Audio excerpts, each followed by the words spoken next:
Notícias no seu rádio. Mix Café. Mix Café, com Azambuja Júnior e Augusto Ferreira.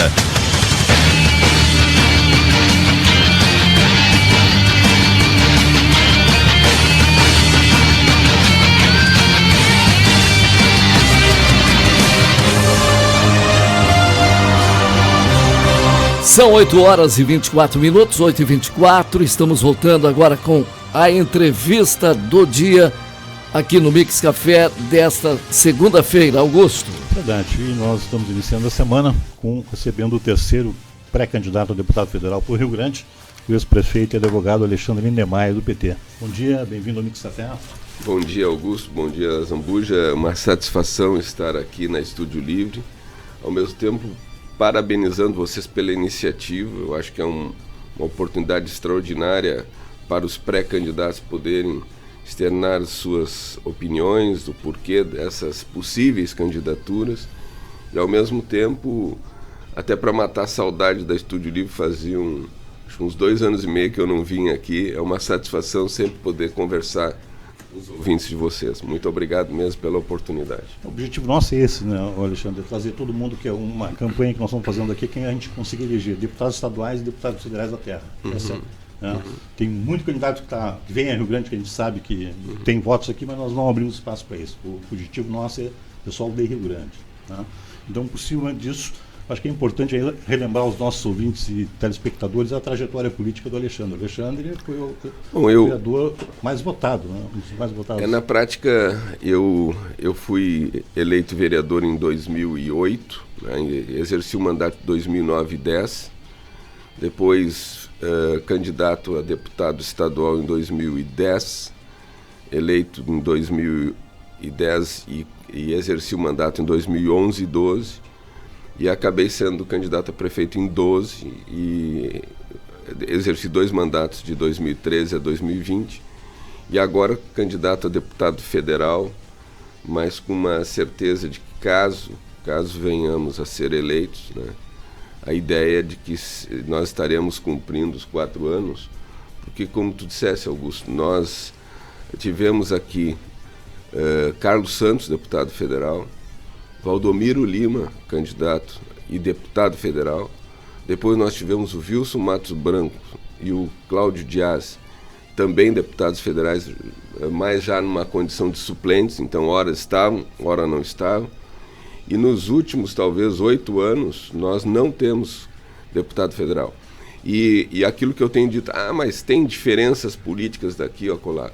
Temos diferenças, sim. Agora, nós temos muita coisa em comum que nos une, que nos permite nós termos, sim, uma deputação federal que represente a nossa cidade, a nossa região, sem perder de vista a representatividade que um deputado federal tem em âmbito estadual, né? E, ao mesmo tempo, pela densidade eleitoral que temos, inclusive a possibilidade de elegermos não só um deputado estadual, mas até mesmo 2 deputados, enfim. E hoje nós não temos deputado estadual representando a nossa cidade, que seja natural de Rio Grande, né? Então eu estou muito motivado, tenho caminhado muito ainda numa situação de pré-candidato, me apresentando para lideranças partidárias, lideranças comunitárias espalhadas pelo Rio Grande do Sul, e que me conhecem só de ouvir, muitos me conhecem só de ouvir falar. O prefeito do Rio Grande foi deputado, enfim, mas agora com uma possibilidade de a gente trocar ideias, fazer uma boa avaliação de conjuntura, o momento, os desafios e as proposições, as propostas, aquilo que a gente pensa em termos de como enxergar o futuro desse país, né? Então, a ideia é que a gente possa estar representando, sim, a nossa região, o nosso município, e fazendo um bom, no caso futuro, uma vez eleito, fazendo um bom debate em prol dos interesses do povo gaúcho. Enfatizando sempre que hoje, como tu disseste muito bem, ainda numa condição de pré-candidato, o meu nome foi aprovado na lista do partido, que nós tínhamos um número excedente tanto de candidatos, pré-candidatos a deputado estadual e federal, E agora já foi lançada essa lista e eu consto na lista como pré-candidato. A convenção está marcada aí, se eu não me engano, para o dia 27 de julho. E aí sim, aí é uma situação mais já definitiva depois, né? Bom, e quais são os projetos aí do pré-candidato a nível de Rio Grande, região?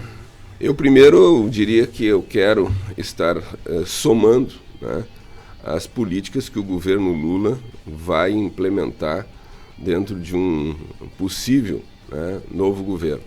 Uma das questões que já estão em pauta no plano de governo do presidente Lula, né, caso eleito, é sim a retomada da indústria naval, são políticas de investimento de retomada também da construção habitacional, entre outros temas que já foram muito efetivos no passado e que infelizmente hoje nós estamos importando empregos para fora do país. Quando eu falo nesse tema que para Rio Grande, região, foi tão importante, que é a indústria naval, muito embora hoje o EBR funciona, né, mas funciona com a construção de poucos módulos, gera, dentro do contexto atual, muitos empregos, né, mas muito aquém daquilo que poderia.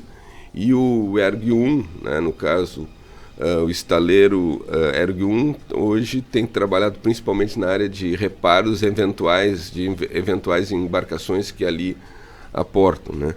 Mas o certo é que hoje, para tu ter uma ideia, nós temos 12 grandes petroleiros sendo construídos no Japão, 10 grandes plataformas sendo construídas na China, dezenas, mas não é pouco, são dezenas e dezenas de barcos de apoio sendo construídos em Singapura, na Coreia do Sul.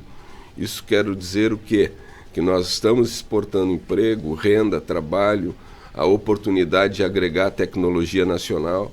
E só para tu ter uma ideia, para os ouvintes terem uma ideia, quando a gente fala da possibilidade advinda do pré-sal, né, do petróleo do pré-sal, nós estamos falando em algo, para se ter uma ideia, do Espírito Santo, da costa do Espírito Santo, oceano adentro, são 800 quilômetros de extensão e que vem do Espírito Santo até Santa Catarina. Essa é a área de exploração do pré-sal, né? E que tem que ser esgotada até 2045 e que a Petrobras ela vai precisar, sem medo de errar, de pelo menos mais uns 80 grandes equipamentos para poder esgotar o petróleo até 2045. Né? E isso é oportunidade de trabalho e renda para o nosso povo. E ao mesmo tempo, com a certeza de que nós vamos rever alguns cenários. Por exemplo, um país que pode ser autossuficiente no petróleo, que pode ter as suas refinarias refinando o petróleo e não exportando para depois importar manufaturado, né?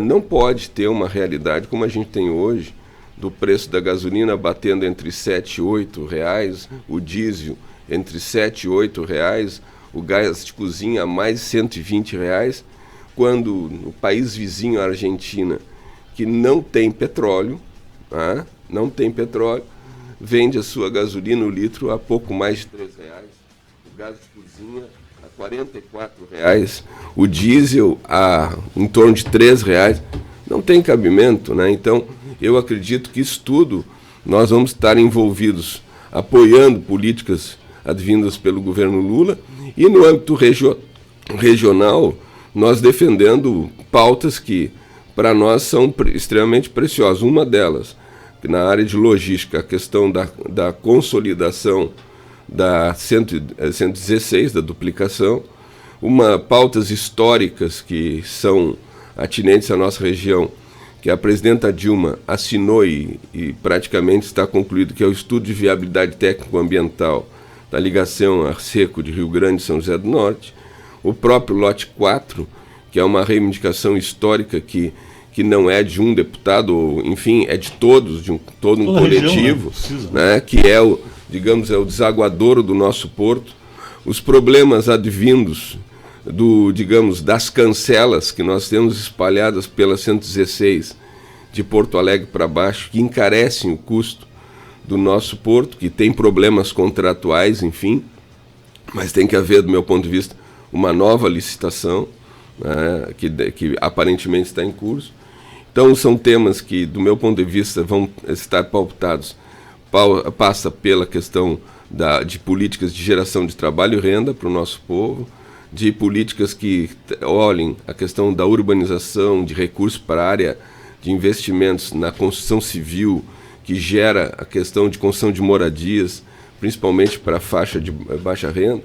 E quando a gente fala em oportunidade de trabalho, a gente está falando de comida no prato, né, de oportunidades das pessoas saírem de uma situação de inércia, onde muitas pessoas já não procuram emprego porque circula para lá e para cá, currículos muito bons, mas não tem oportunidade. Então nós temos que reverter esse momento que o país está vivendo, que é de desemprego, de desesperança de muita gente, e voltarmos a ter a oportunidade de emprego, de geração de emprego pleno para a nossa população, de oportunidades, de acesso a uma saúde que tenha investimento, que se reveja a questão da PEC 95, né, que congela os repasses para a área da saúde e educação.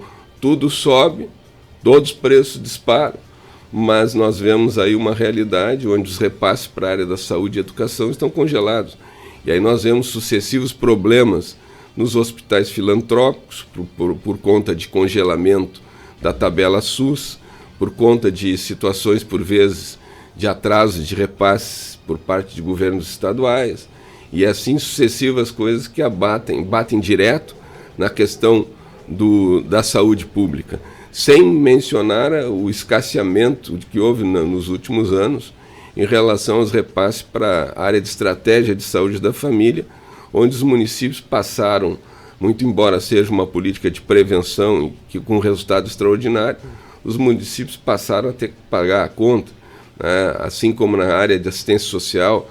Então, a valorização do Sistema Único de Saúde, a valorização do Sistema Único de Assistência Social, são políticas que, do meu ponto de vista, um deputado federal vai ter que estar fazendo um bom debate. Então, e fora disso, Augusto, uma participação da nossa população, contribuindo, sim, com sugestões para o mandato, ou seja, que tenhamos, caso eleito, um mandato participativo e que não seja um mandato meramente do PT, né, de um partido só, mas que seja um mandato que seja representativo dos anseios, dos pensamentos, fazendo um bom debate dos entendimentos, das demandas da nossa região.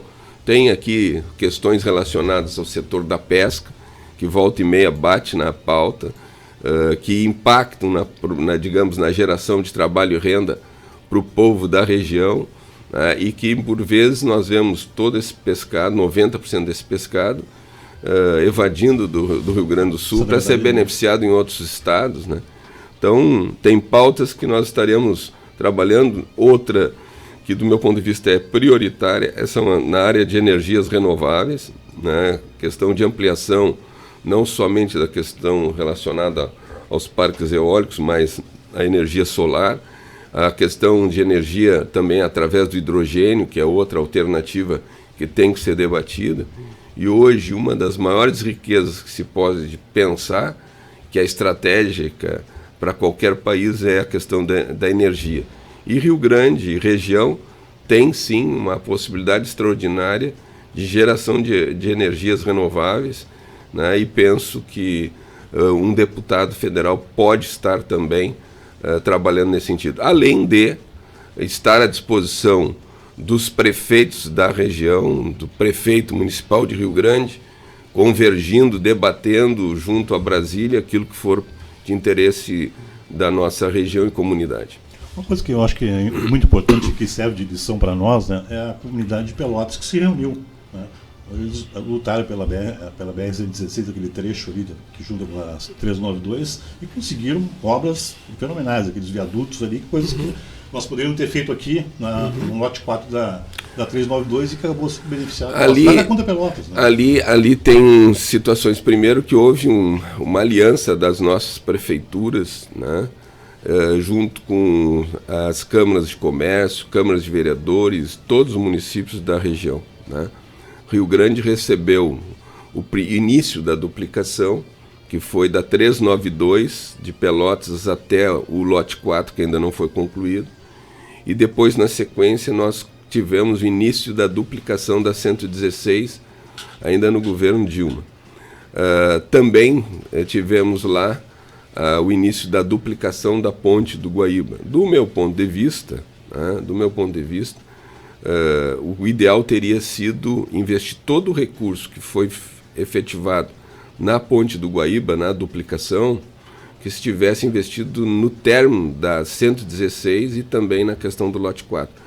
Não que não seja um gargalo a ponte existente, a ponte anterior, que era uma ponte única, mas o número de acidentes, o número de óbitos que nós tivemos na ponte do Guaíba praticamente é inexistente comparativamente a todas as vidas que nós perdemos nessa 116 e também no próprio lote 4. Mas é uma questão que, do meu ponto de vista, a gente não tem uma divisão. Havia assim um entendimento, uma soma de que tão logo se tivesse a possibilidade que estariam todos coesos, unidos em torno do lote 4, né? Acredito que se nós não tivéssemos tido uma modificação no governo federal lá em 2016 e tudo que se desdobrou a partir dali, né, nós já teríamos não só a conclusão da 116, mas nós teríamos também a questão do próprio lote 4 concluído, porque nós teríamos, do meu ponto de vista, tido uma continuidade da própria indústria naval, que é um fator agregador de desenvolvimento econômico e demanda por infraestrutura. Então não vamos acreditar que a 116, que era uma pauta histórica, foi fruto de uma questão isolada, de um pensamento tão somente da então presidenta Dilma, vou duplicar. Não, tinha todo um conjunto de fatores de política de desenvolvimento da região sul, né, que nós esperávamos há muito tempo, que foram pautadas também não só pela logística, mas pelo desenvolvimento da própria indústria naval e por toda a política de geração de energia, seja por Candiota 3, que foi ampliada, seja em relação a todos os parques eólicos que foram construídos na região, entre os quais os maiores da América Latina, né?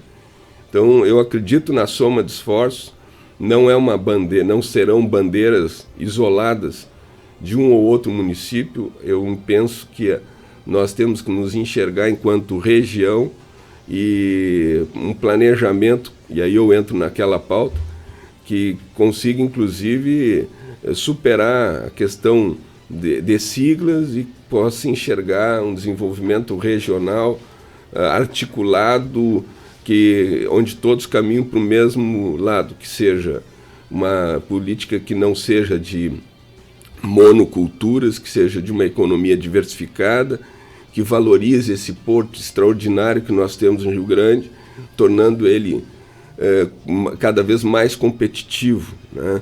E quando digo isso, eu digo porque os trabalhadores, os operadores portuários, os equipamentos têm eficiência, mas por vezes nós perdemos competitividade pelos custos gerados nesses gargalos que foram criados há mais de 20 anos, que foi o pedagiamento dessa nossa estrada.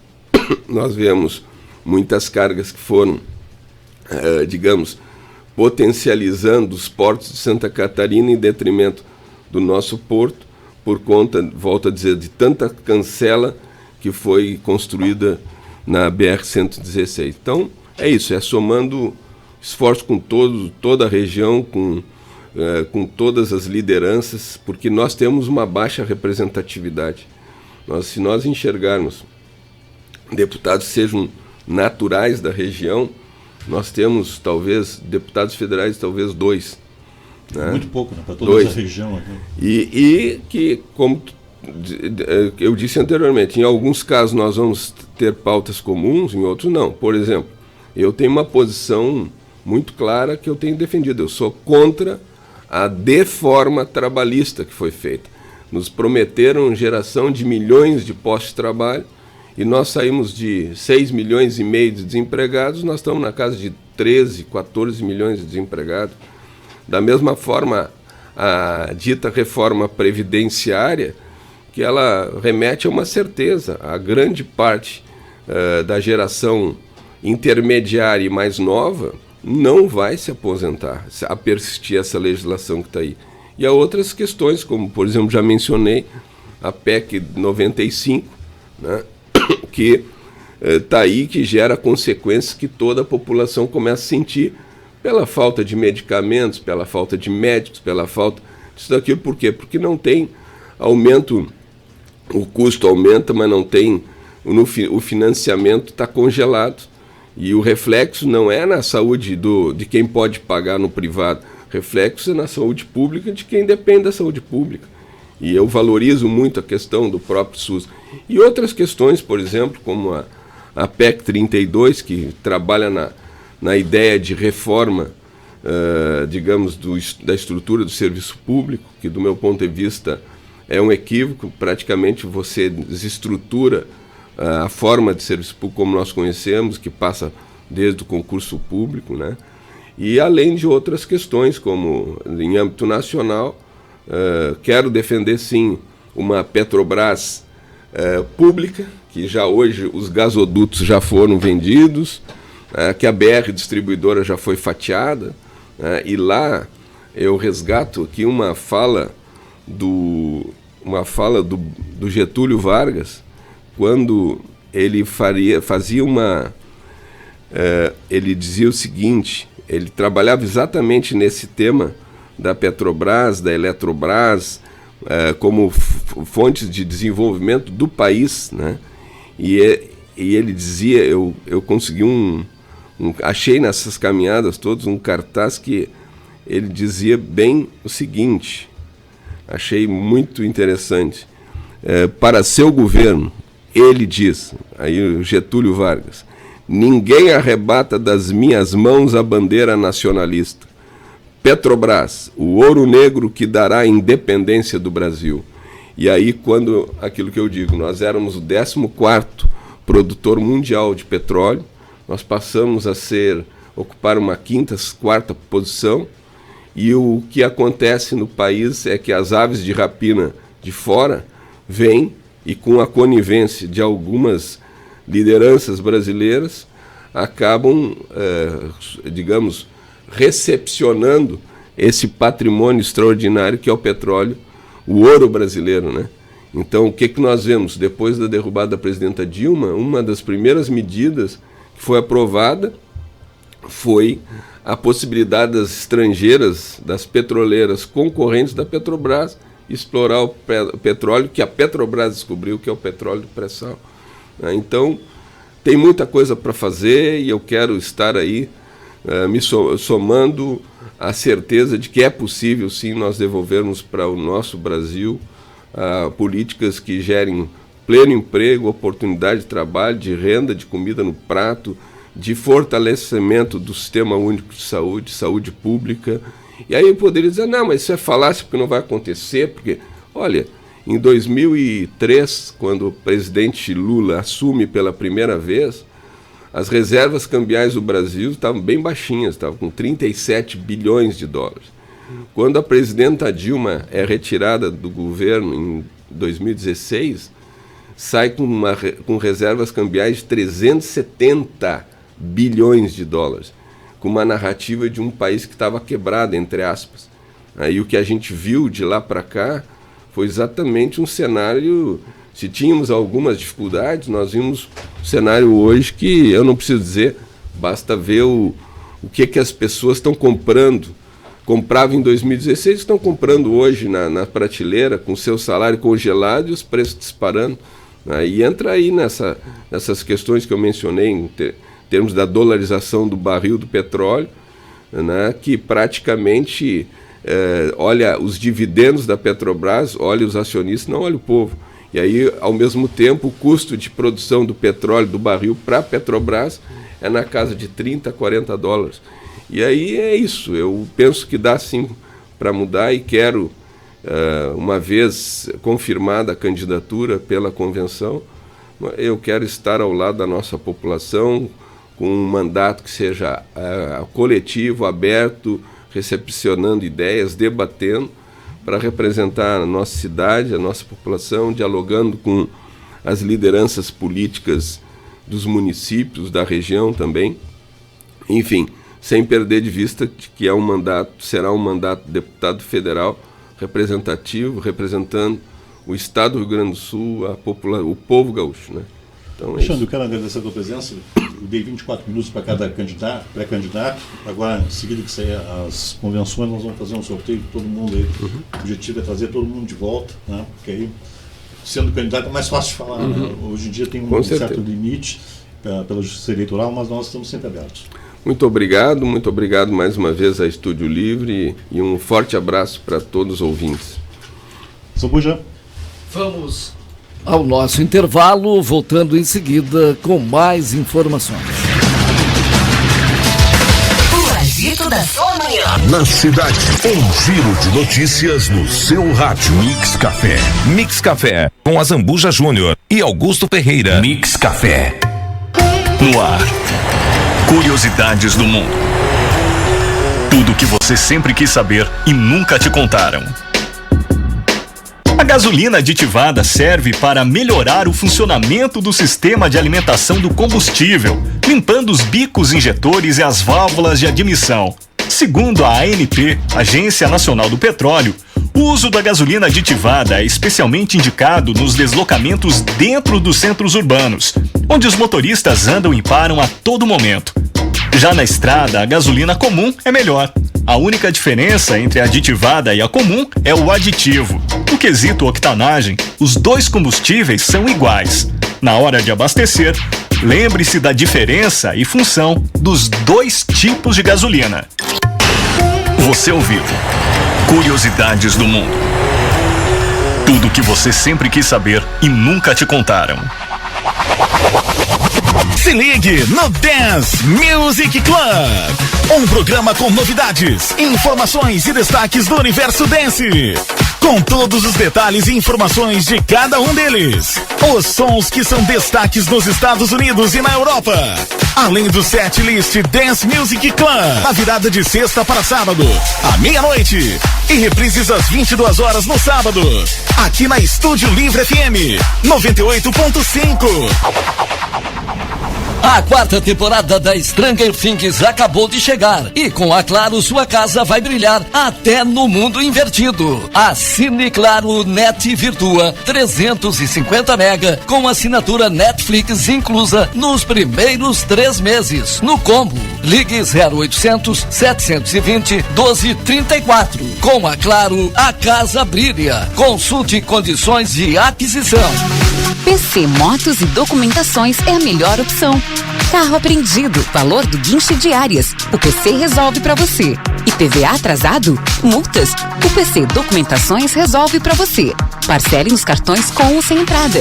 Primeiro emplacamento, licenciamento, transferências, confecção de placas é com o PC Motos Documentações. Rua General Neto 541. Liga pro PC 3231-5634 ou 3201-5636.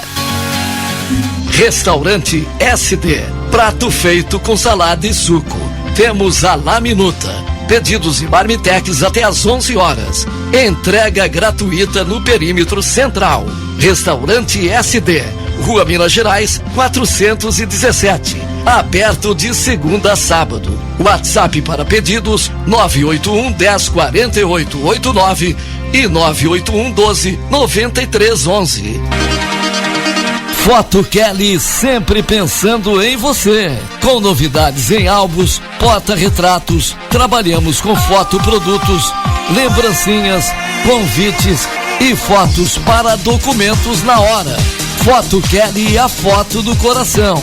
Avenida Silva Paz, 289.